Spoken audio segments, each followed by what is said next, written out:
নমস্কার বন্ধুরা, আশা করি সবাই ভালো আছেন। আজকে আবার একটা নতুন ডিজিজ নিয়ে কথা বলবো। বিশেষ করে এখন চেম্বারে ঢুকলেই যে পেশেন্টের যে ম্যাক্সিমাম পেশেন্ট যারা আসছেন তারা যেগুলো নিয়ে আসছেন সেইটা নিয়ে কথা বলবো। আপনারা বুঝতেই পারছেন যে পুজো গেল, পুজোতে সব চারদিকে ঘোরাঘুরি হয়েছে। আপনারা লক্ষ্য করেছেন কিনা জানি না যে অলরেডি কিন্তু কুয়াশা পড়তে শুরু করেছে এবং তার মধ্যেই মানুষ ঘুরেছে, বাচ্চা নিয়ে ঘুরেছে। তো জ্বর, সর্দি, কাশি এইটার এখন প্রচণ্ড প্রাদুর্ভাব দেখা যাচ্ছে এবং যে ঘরেতে একজনের হচ্ছে তো তার সঙ্গে দু চারজনের হয়ে যাচ্ছে। তো যার ফলে কী হচ্ছে, লম্বা লাইন হচ্ছে চেম্বারে, প্রত্যেকে ভুগছে। তো চলুন আজকে এই যে শীতের শুরুতেই এই যে জ্বর, সর্দি, কাশি, এর জন্য হোমিওপ্যাথিক মেডিসিন বা চিকিৎসা কী ধরনের আছে সেটা নিয়ে কথা বলবো। তার আগে একটু বলি যে কজ অফ অ্যাটাক।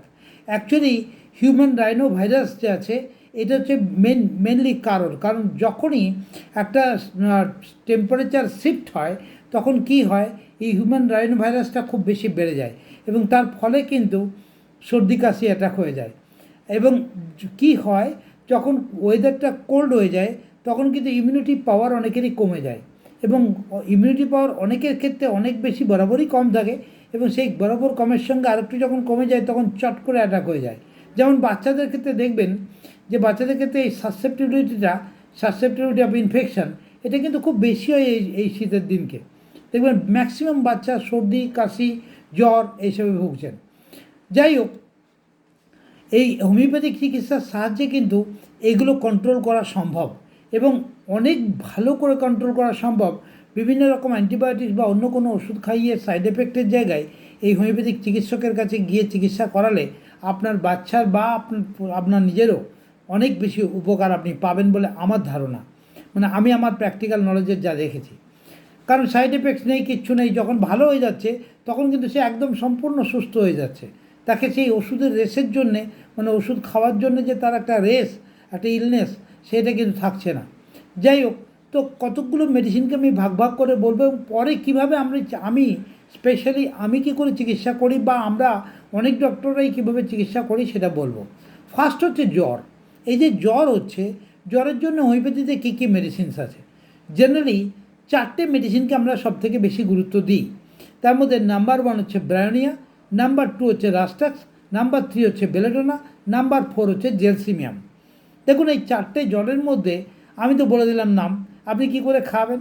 দেখবেন যে ব্রায়োনিয়ার জ্বরে কি হয়, একটা শুকনো শুকনো ভাব, একটা কনস্টিপেটেড ভাব, একটা প্রচণ্ড জল পিপাসে, যখন জল খায় তো 1 গ্লাস করে জল খায়, চুপচাপ শুয়ে থাকে, লিস্টলেস, মানে একদম চুপচাপ শুয়ে থাকে। এটা হচ্ছে তার একটু মুভমেন্ট করলেই তার অসুবিধা বা তার কষ্ট, সে মুভ করতে চায় না। কখনো কখনো একটা গোঙানিও দেখতে পাওয়া যায় জ্বরের সঙ্গে। রাস্টাক্স হচ্ছে ঠিক তার উল্টো।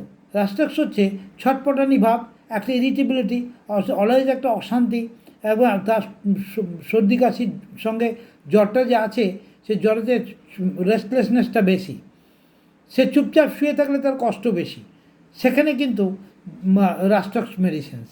তারপর হচ্ছে বেলেডোনা। বেলেডোনা কী করে চিনবেন, বেলেডোনাতে চোখ মুখটা লাল হয়ে যাবে এবং তার সঙ্গে একটা হিট থাকবে, এই অপর পোর্শনে একটা হিট থাকবে, মাথার যন্ত্রণা হবে এবং একদম লাইট সহ্য করতে পারবে না, লাইট বন্ধ করে ঘরের মধ্যে থাকতে চাইবে, লাইট হলে তার অস্বস্তি ব্যাপার। সুতরাং সেটা কিন্তু বেলেডোনার সিমটম। সেখানে কিন্তু জল পিপাসা মারাত্মক থাকবে না, অতটা রেস্টলেসনেস থাকবে না, মানে রাস্টাক্স এবং ব্রায়োনিয়ার সঙ্গে কম্পেয়ার করে বলছি। আর লাস্ট হচ্ছে জেলসিমিয়াম। জেলসিমিয়ামের পেশেন্ট কি হয়, একদম ড্রাউজিনেস, ডিজিনেস, মানে একদম চুপচাপ ঝিমিয়ে থাকে, চুপচাপ থাকে, জল পিপাসা থাকেই না এবং জ্বরটাও থাকে, একদম নড়াচড়া করতে চায় না, কিচ্ছু না। তো সেক্ষেত্রে একদম দেখুন, ব্রায়োনিয়া নড়াচড়া করতে চায় না, কিন্তু জেলসিমিয়ামে কেউ নড়াচড়া করতে চায় না। তফাৎ কী করে, ব্রায়োনিয়াতে প্রচণ্ড জল পিপাসা থাকবে কিন্তু জেলসিমিয়ামে জল পিপাসা থাকবে না। তার ক্লিয়ার কাট ব্যাপারটা হলো, জ্বর হলো। এবার আসুন কাশিতে যাই। কাশি কীরকম হয়, কাশির মেন ওষুধ হোমিওপ্যাথিতে আমরা যেটা ইউজ করি সেটা হচ্ছে স্পঞ্জিয়া। স্পঞ্জিয়াতে বার্কিং কাপ হয়, শুধু একটাই যে কাশির ওষুধ তা না, কিন্তু বার্কিং কাপ, ঘং ঘং ঘং ঘং করে কাশি হয়, এরকম কাপ হয়, তখন আমরা স্পঞ্জিয়া দিই। স্পঞ্জিয়ার কাশি রাত্রেবেলা বাড়ে, শোয়ার পরে বাড়ে, একটু একটু জল খেলে কিন্তু আবার কমে যায়, উঠে বসে পড়ে একটু জল খেলে আবার কমে যায়, কিন্তু কাশিটা মারাত্মক হয়। এরপর হচ্ছে ইপিকাক, অর্থাৎ কাশিতে স্পঞ্জিয়া, ইপিকাক, অ্যান্টিম টার্ট, এগুলো কাশির ওষুধ। কীরকম কাশিতে যদি কাশির সঙ্গে সঙ্গে একটা বমি বমি ভাব, নসিয়া বা ভমিটিং হয়ে যায়, মানে কফ বেরোচ্ছে, তখন কিন্তু আমরা ইপিকাক দিই। ইপিকাক 30 সেখানে খুব ভালো ওষুধ। তো এটা হচ্ছে বুকে কফ আছে এবং কাশতে কাশতে কফটা বেরও করছে, একটা লালা লালা ভাব অনেকটা করে পড়ছে, খাওয়াতে গেলে খাওয়ার পরে বমি করে দিচ্ছে, এটা হচ্ছে ইপিকাকের সিমটমস। নেক্সট হচ্ছে অ্যান্টিমটাট।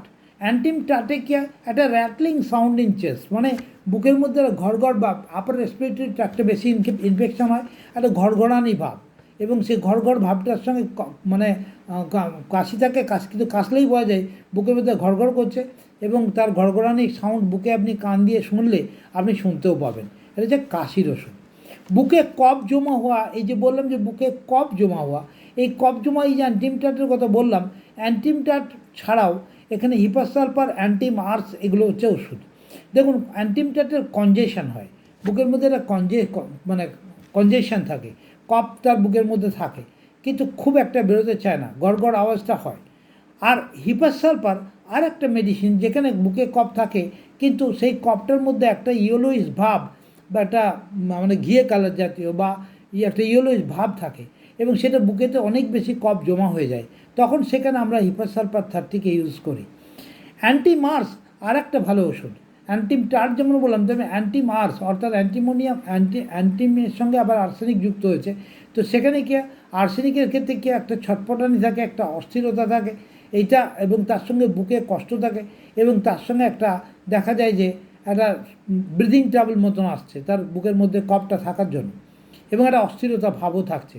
তাহলে এগুলো হচ্ছে বুকে কফ। শ্বাসকষ্ট যখন হয়, শ্বাসকষ্টের প্রবলেম যখন দেখা যায়, তখন যেমন অ্যান্টিমার্স মেডিসিনটা দেওয়া হয়, তেমনি ন্যাট্রাম সলভ দেওয়া হয়। Natrum solve is very good medicine for breathing trouble. কেন ন্যাট্রাম সলভ কী হয়, ন্যাট্রাম সলভের সিমটমস হচ্ছে যখনই সিজন চেঞ্জ হয়, যখনই ওয়েদার চেঞ্জ হয়, তখনই কিন্তু দেখবেন যে একটা অ্যাটাক হয়ে যাচ্ছে কোনো না কোনো রোগে, বা বিশেষ করে সর্দি কাশিতে অ্যাটাক হয়ে যাচ্ছে। এটা হচ্ছে ন্যাট্রাম সলভের সিমটমস। সিজন চেঞ্জ মানে বাচ্চা অ্যাটাক, আর তার সঙ্গে একটা শ্বাসকষ্টের ভাবও থাকে সর্দি কাশির জন্য, তো সেখানে ন্যাট্রাম সলভ আমরা দিই। এইবারে কথা হলো যে আমরা কি করে চিকিৎসা করি, এটা কিন্তু খুব ইম্পর্ট্যান্ট একটা জায়গা থেকে বলছি। হ্যাঁ, অনেক ডাক্তারবাবুরা এটা এইভাবে, বা যারা অভিজ্ঞ ডাক্তার তারা এটা করে থাকেন। যেমন ধরুন, একজনের ঘংঘঙে কাশি, জ্বর আছে, আবার সর্দি কাশিও আছে, এবং ঘংঘং করে আওয়াজ হচ্ছে, আমরা তখন কী দিই, ব্রায়োনিয়া, স্পঞ্জিয়া 30-30 অল্টারনেট করে।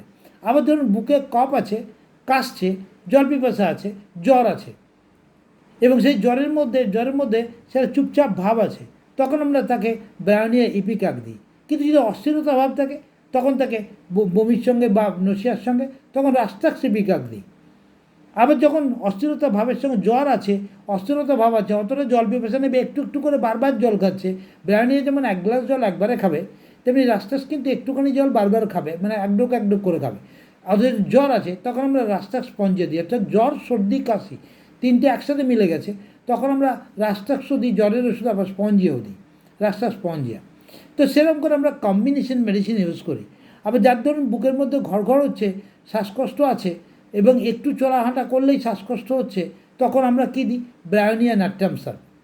এবং সিজন চেঞ্জ যদি অ্যাটাক হচ্ছে, তখন আমরা দিই ব্রায়োনিয়া ন্যাট্রাম সলভ। জল পিপাসাও আছে, শ্বাসকষ্টও আছে, এটা তখন কিন্তু দেখা যায় প্রত্যেকবার হয়তো সিমটমস দিচ্ছে যে প্রত্যেকবার তার সিজন চেঞ্জ হলে অ্যাটাক, তখন ব্রায়োনিয়া ন্যাট্রাম সলভ দেওয়া হয়।